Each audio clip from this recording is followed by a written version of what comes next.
Tonight, fresh talks over the future of the Grangemouth Refinery. The UK and Scottish governments are pledging to work together to find a future for the plant and secure jobs for the area. We've heard the same stuff before, so let's just hope that, they mean business this time. Step up and do something about it. Because, it's folks' lives in their hand. Also making the headlines, investigations are underway in Orkney into what's thought to be the largest stranding of whales in almost a century. In sport, I'll have the latest from the Renaissance Club as players make their move on day 2 of the Scottish Open. And we're at Transmit, where some of Scotland's biggest musical stars are taking to the stage. And I'll have the forecast for the weekend for Transmit and where you live for the weekend. I'm John Mackay, and this is the STV News at 6.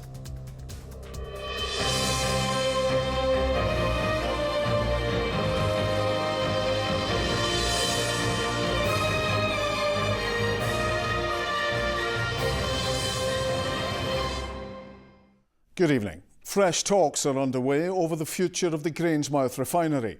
The new UK government and the Scottish government have set up a task force to look at securing a sustainable future for the plant. The refinery, which is the only one in Scotland, is due to close and be turned into a finished fuels import terminal as early as next year, putting hundreds of jobs at risk. Well, our reporter Courtney Cameron is in Grangemouth tonight. So Courtney, how significant is this?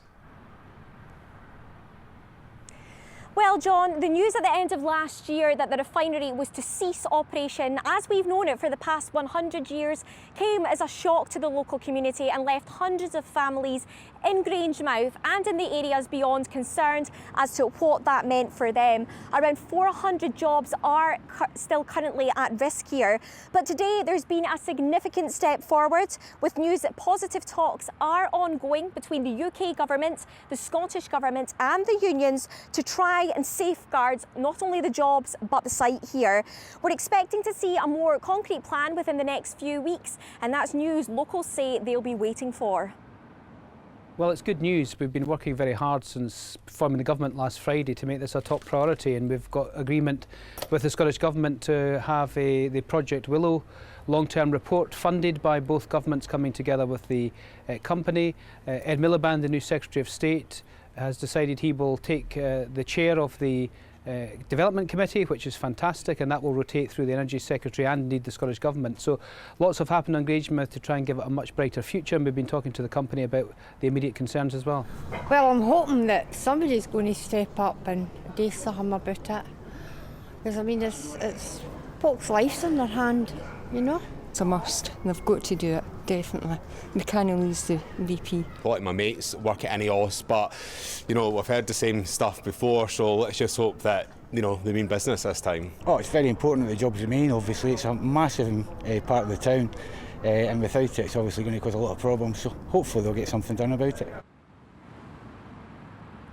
Now, Petro INEOS, who own the site here at Grangemouth, says it intends to turn it into a fuels import terminal. But for those that have worked here for decades, that certainly doesn't ease their worries about what that will mean for their jobs. Today, the Scottish Government has said it recognises the workforce is crucial to the economy. It says there's been early positive discussions with Ed Miliband and the UK Secretary of State, and there's a real willingness to work together to secure the site's future. Now, Miliband, who will co-chair the task force, says no stone will be left unturned and there will be immediate funding to explore options for the future for the site.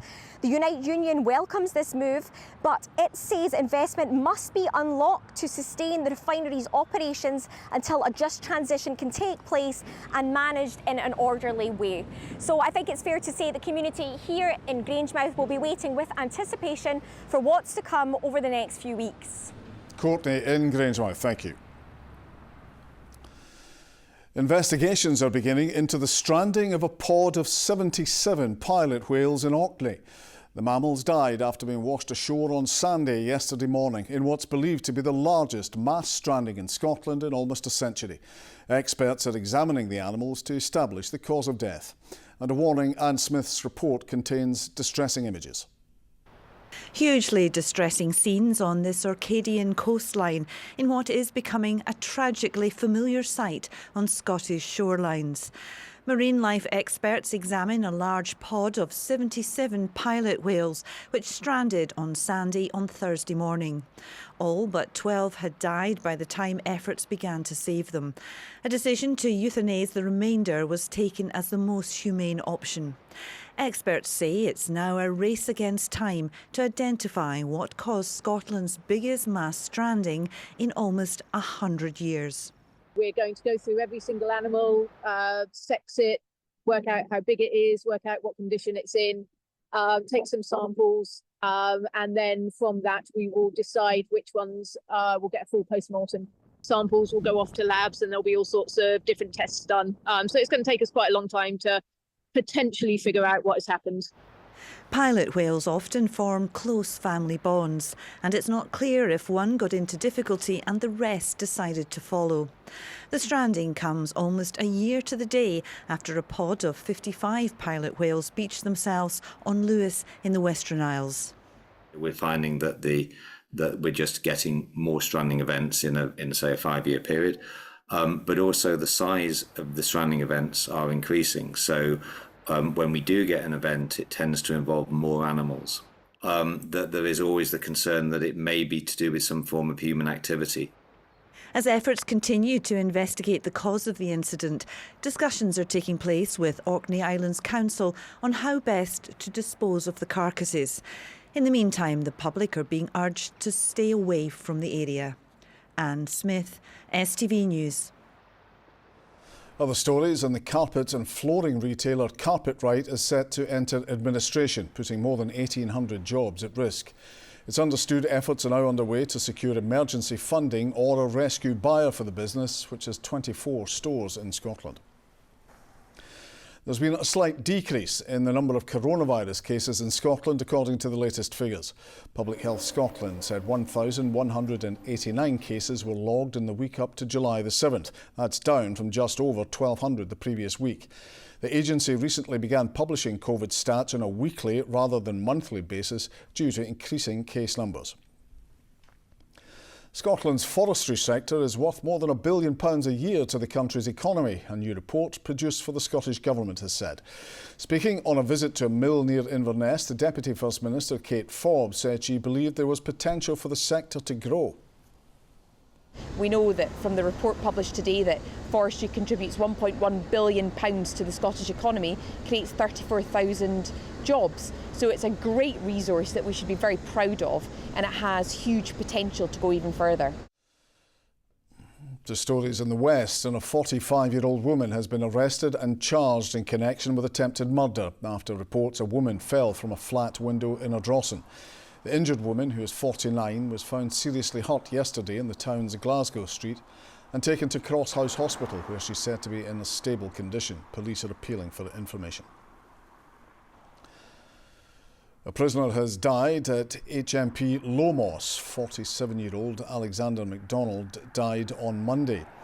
The Scottish Prison Service said his death has been reported to the Procurator Fiscal and that a fatal accident inquiry will be held in due course. There's a travel warning from ScotRail for anyone travelling by train over the weekend. The rail operator is currently operating a reduced timetable due to an ongoing industrial dispute. ScotRail says services currently advertised may not run and have advised customers to check on services tomorrow morning for the confirmed timetable. A charity in Glasgow is giving young dancers a look into the life of a professional. Why Dance works with young people who want a career in the arts. They've developed 2 acts in 2 weeks to premiere at the Tramway tomorrow evening. Vidushi Tiwari has more. For these young people, dancing is no child's play. They're dreaming of doing this professionally. Kimono trained with Y Dance as a teenager, and 15 years on, he's back, this time as a professional choreographer, training the next generation. We were just dancing in the park, dancing at school, dancing whenever we can, but we never done no shows. We never competed, never thought you could take it as a serious job. When Y Dance came along and when you saw people coming in to teach you dance, you're like, okay, you're an adult, so meaning this is your job. This could be my job.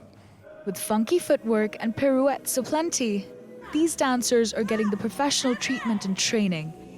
They say it's been life-changing. It's gave you a lot of responsibility. You can come up with your own type of work, you can put your own spin on things. If you've got 13 dancers in a room, the same piece of choreography can look so different. To be able to learn 2 routines in the space of 2 weeks, you need to be pushed out your comfort zone to do that. Working with Y Dances makes me feel like I'm on a professional job, working with different people. It makes us really work to a higher standard. Everyone holds themselves to a standard that isn't put on them. People take that personal responsibility. Kimono says tomorrow's show is just the start and they're ready for anything. My style is a little bit different, especially from what a lot of them do. So the fact that they was ready to do it, that let me know that we can push. There's a new generation of dancers and they want to take it serious. The next generation putting their best foot forward. Vidushi Tiwari, STV News in Anniesland. Well, the sun is out, so Rahman made sure he got himself outside for the sport. He's at the golf in East Lothian.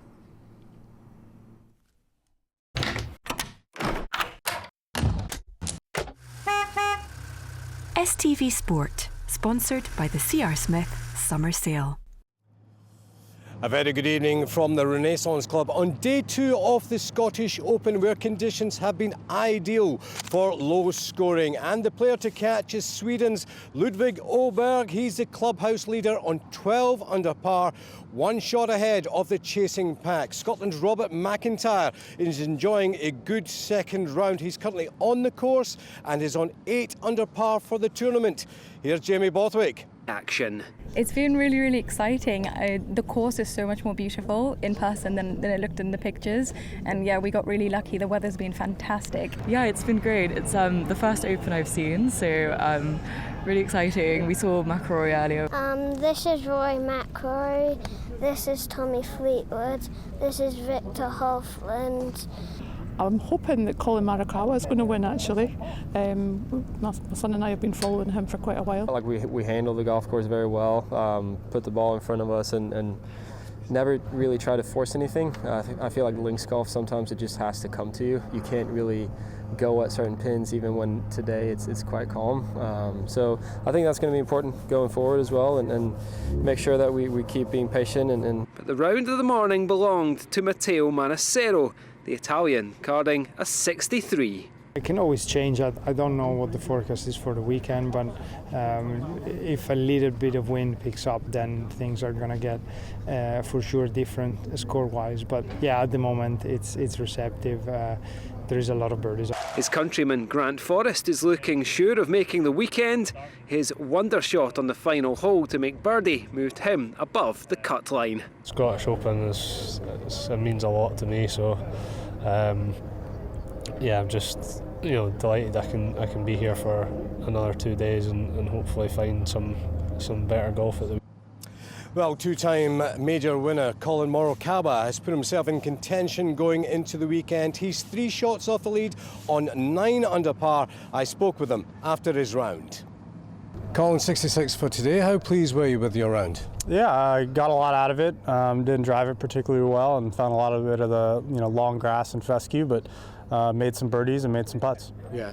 How important do you view this tournament, not just in isolation, but ahead of next week's Open at Royal Troon? I mean, look, I gave a lot of credit when I won the Open in 21 to coming out here, and part of the reason was because I had never played links golf. And look, I've made it a thing this year to play the week before, just to get mentally prepped for next week, but obviously to try and win this golf tournament. And I haven't had the best finishes out here, but hopefully we can kind of continue that this weekend. OK, let's switch from golf to rugby, and Scotland head coach Gregor Townsend has told his players to remain focused and not be distracted by their favourites tag when they take on the USA in their latest tour match tonight. Townsend's team take on the USA in Washington, and they go into the match on the back of an emphatic win over Canada last weekend. Well, I imagine we'd be favourites just because we're ranked higher than USA. Now they're playing at home. They have a more settled team. This is a new team for us. and we have the challenge of gelling and the challenge of playing the weather. But yeah, I would imagine we'd be favourites for the game, and we've just got to focus on delivering our game, no matter whether you're underdogs, favourites, or who you're up against. And that, folks, is all of your sport from the Renaissance Club on day 2 of the Scottish Open.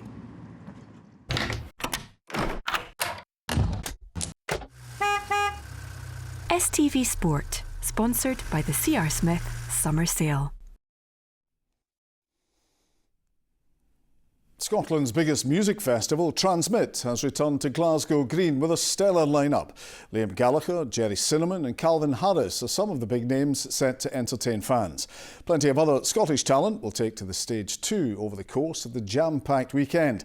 We sent our reporter Vanessa Taff for a look around. It's the biggest weekend in the Scottish music calendar, and more than 150,000 people will descend upon Glasgow Green this weekend to soak it all in. Headlining, Scottish superstars Calvin Harris and Jerry Cinnamon will be taking to the stage, but tonight it's all about Liam Gallagher, who will be headlining here. Now, it's not just a chance to see the global names that we all know and love, but also a good opportunity to see some local Scottish talent, and, as I've been finding out today, some surprise performances as well. It's the fastest sellout they've ever had, and music fans are making the most of the festival fun. At the Dodgems, an unlikely pop-up performance. R&B superstar Craig David and the former Love Island contestant turned music protege Wes Nelson. Always wish to do something at a fun fair, just because it brings back such childhood memories that I just think are really core, beautiful memories. The Scots bring something different to a show. Agreed. Scotland is the land of haggis, bagpipes. We'll deep fry anything here. If you were to fire that into a song, what kind of vibe do you think that would be? Do you know what? I've got to say that the deep fried Mars bars, yeah, they brought their self all the way from up here down to my college days, yeah? There was good days, yeah, sweet. But thank you. The bagpipes have got to be involved. You can have the sound of the bagpipes playing. Maybe something high energy, because this is so high energy.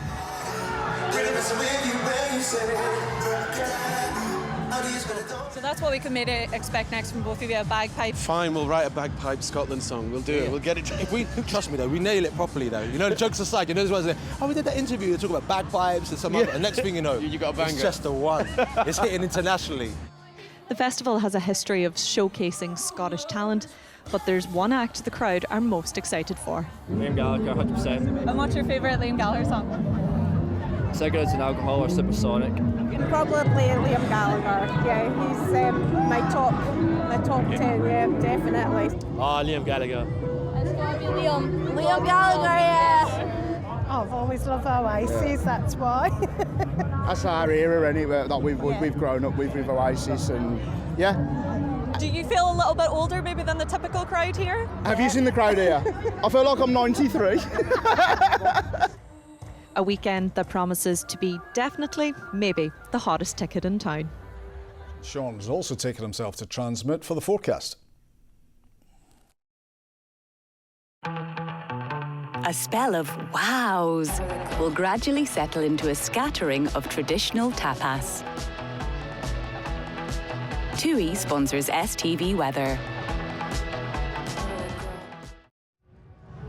Well, for many of us, a lovely end to the day, plenty of sunshine, still feeling very pleasant out there, just a wee gentle breeze around tonight, just apart from a few very isolated showers. It will be dry, temperatures should stay on that higher side, probably about 10 or 11 degrees for most of us at lows, 10 degrees is 50 degrees in Fahrenheit. Now, a little bit of a fly in the ointment for tomorrow. We've got a weather front that's going to nudge its way up across the North Sea.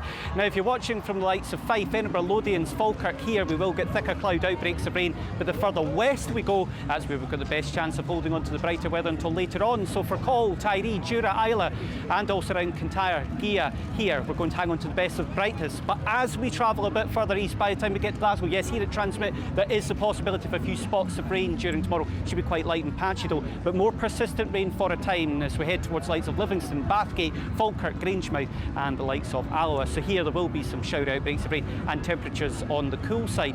Temperature wise, well, we're probably going to be up to highs of around 15-16 degrees Celsius in the west, 13 or 14. But you can see the cloud, the outbreaks of rain affecting eastern parts. It is the further west that we hang on to that sunshine, but we see a wee bit more cloud heading in throughout the day. So tomorrow, damp in the east, a little bit breezier and cooler, best further west. Then as we head into Sunday, well, it looks as if all those weather fronts clear away. We're back to where we are today. Plenty of dry and sunny weather, feeling warm with temperatures around 21 in Glasgow. TUI sponsors STV Weather. And finally, there's quite a big football match taking place this weekend as England face Spain in the Euros final. And while Scotland might not be involved, more than half of those watching TV on Wednesday night tuned in to STV to watch our neighbours take on the Netherlands. So we sent our resident England fan and reporter Ollie for a bit of tapas to get him in the mood for the match. Football fever is in the air. It's the beautiful game, and the big final between England and Spain is almost here.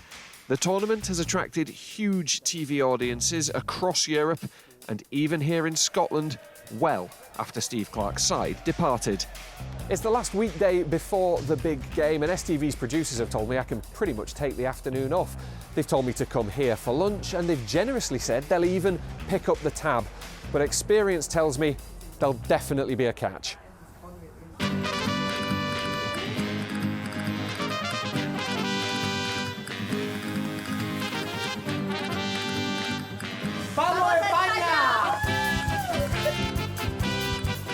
Will you be watching the football on Sunday? Who will you be supporting? Yeah, we'll be watching the football on Sunday and we're all supporting Spain. Spain. Yeah, whoever England are playing against. I think they're expected to beat England, but yous have carried a bit of luck, I think, and yous might carry it into the final as well. You're going to welcome me back in on Monday we'll see. Right, come on, surely there's got to be someone who'll lend me some support in here. Excuse me, sir, who will you be supporting on Sunday? Por supuesto, España, for me. Well, in shock-breaking news, that was a complete setup, wasn't it? Of course, all the people coming to and working in a Spanish tapas bar are going to be supporting Spain. There's only one thing for it. Let's get out onto the streets of Glasgow, take the temperature of the nation and find out who people are really supporting. And there's just one shirt for the job. Are you going to watch the football on Sunday? I'm actually going to London, so we're going to watch it down there and shout for Spain. See you later. Do you care who wins? Yeah, it has to be Spain. He's going to watch the football at all? I wouldn't watch the football if you were paying me to watch. That's it. I hope Spain. I hope Spain as well, because we lost of England, so. I'd want Spain to win, but I'm not too bothered about it. Are you going to be watching the football on Sunday? Yes, definitely. And do you mind who wins, England or Spain? Hopefully England. Really? England. In the 10 years or so that I've lived in Scotland, it's always been pretty much good-natured banter when it comes to the result of international football. Whoever you're supporting on Sunday, please though, spare a thought for me. Come Monday morning, I'll get pelters, whatever the outcome. Ollie Dickinson, STV News, Glasgow. May the best team win, that's what it says here. Good luck, Ollie. Good night.